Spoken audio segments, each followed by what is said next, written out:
एकाग्रता समस्त ज्ञान का सार है। उसके बिना कुछ नहीं किया जा सकता। साधारण मनुष्य अपनी विचार शक्ति का 90% अंश व्यर्थ नष्ट कर देता है और इसलिए वो निरंतर भारी भूलें करता रहता है। प्रशिक्षित मनुष्य अथवा मन कभी कोई भूल नहीं करता।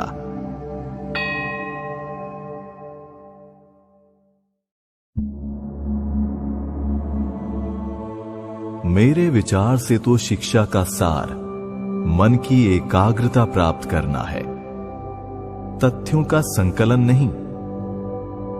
यदि मुझे फिर से अपनी शिक्षा आरंभ करनी हो और इसमें मेरा वश चले तो मैं तथ्यों का अध्ययन कदापि न करूं। मैं मन की एकाग्रता और अनासक्ति का सामर्थ्य बढ़ाता और उपकरण के पूर्णतया तैयार होने पर उससे इच्छानुसार तथ्यों का संकलन करता।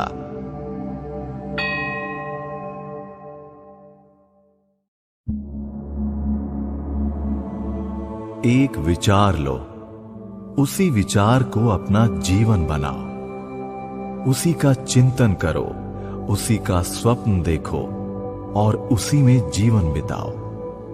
तुम्हारा मस्तिष्क, स्नायु, शरीर के सर्वांग उसी के विचार से पूर्ण रहें। दूसरे सारे विचार छोड़ दो। यही सिद्ध होने का उपाय है और इसी उपाय से बड़े बड़े धर्मवीरों की उत्पत्ति हुई है। शेष सब तो बातें करने वाले मशीन मात्र हैं। यदि हम सचमुच स्वयं कृतार्थ होना और दूसरों का उद्धार करना चाहें तो हमें गहराई तक जाना होगा।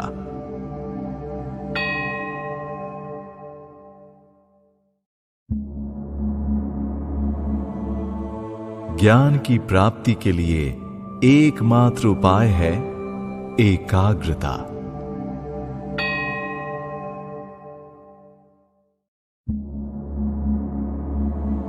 किसी भी प्रकार के कार्य में सारी सफलता इसी एकाग्रता का परिणाम है। कला, संगीत आदि में उच्च उपलब्धियां मन की एकाग्रता के परिणाम है।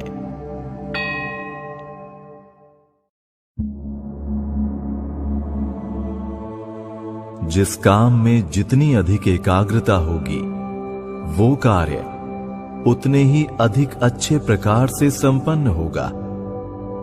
द्वार के निकट जाकर बुलाने से या खटखटाने से जैसे द्वार खुल जाता है, उसी भांति केवल इस उपाय से ही प्रकृति के भंडार का द्वार खुलकर विश्व में प्रकाश धारा प्रवाहित होती है। राजयोग में केवल इसी विषय की आलोचना है। अपनी वर्तमान शारीरिक अवस्था में हम बड़े ही अन्यमनस्क हो रहे हैं।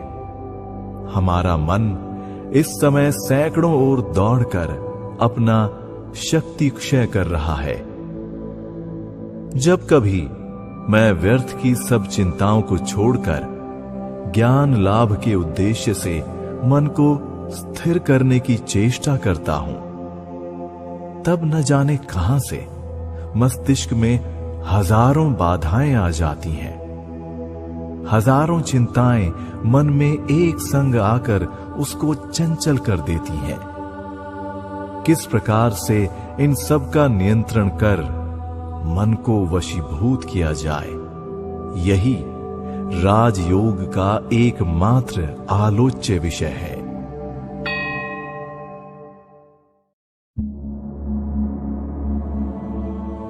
मनुष्य और पशु में मुख्य अंतर उनकी मन की एकाग्रता की शक्ति में है। किसी भी प्रकार के कार्य में सारी सफलता इसी एकाग्रता का परिणाम है।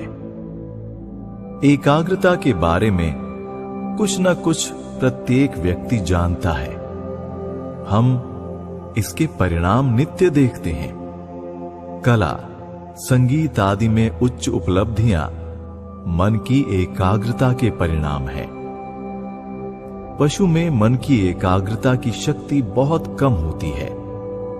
जो लोग पशुओं को कुछ सिखाते हैं, उन्हें पता है कि पशु को जो बात सिखाई जाती है उसे वो लगातार भूलता जाता है। वो एक बार में किसी एक वस्तु पर देर तक चित्त को एकाग्र नहीं रख सकता। मनुष्य और पशु में यही अंतर है। मनुष्य में चित्त की एकाग्रता की शक्ति अपेक्षाकृत अधिक है।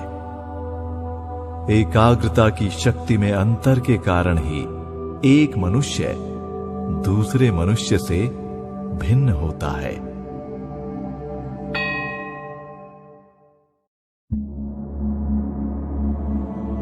हम लोगों के लिए ज्ञान लाभ का केवल एक ही उपाय है।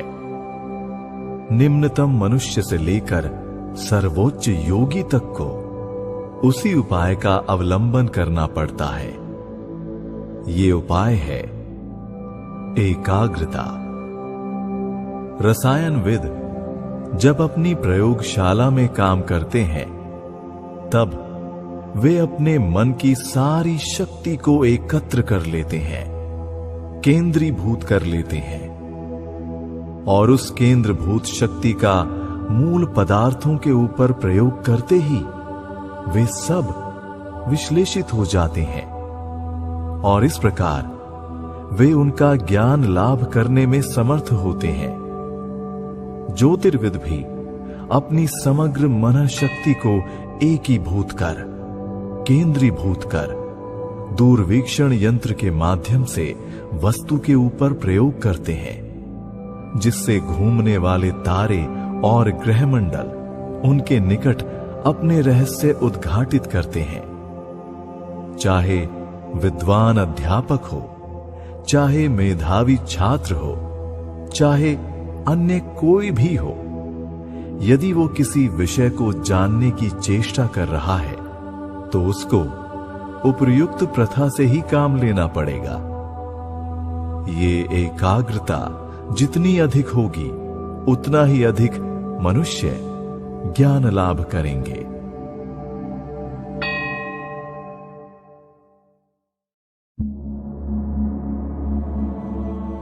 मन की शक्तियों को एकाग्र करने के सिवा अन्य किस तरह संसार में ये समस्त ज्ञान उपलब्ध हुए हैं?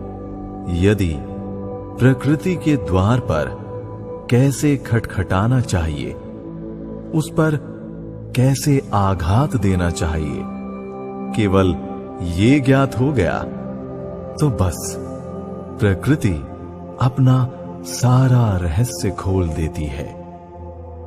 उस आघात की शक्ति और तीव्रता एकाग्रता से ही आती है।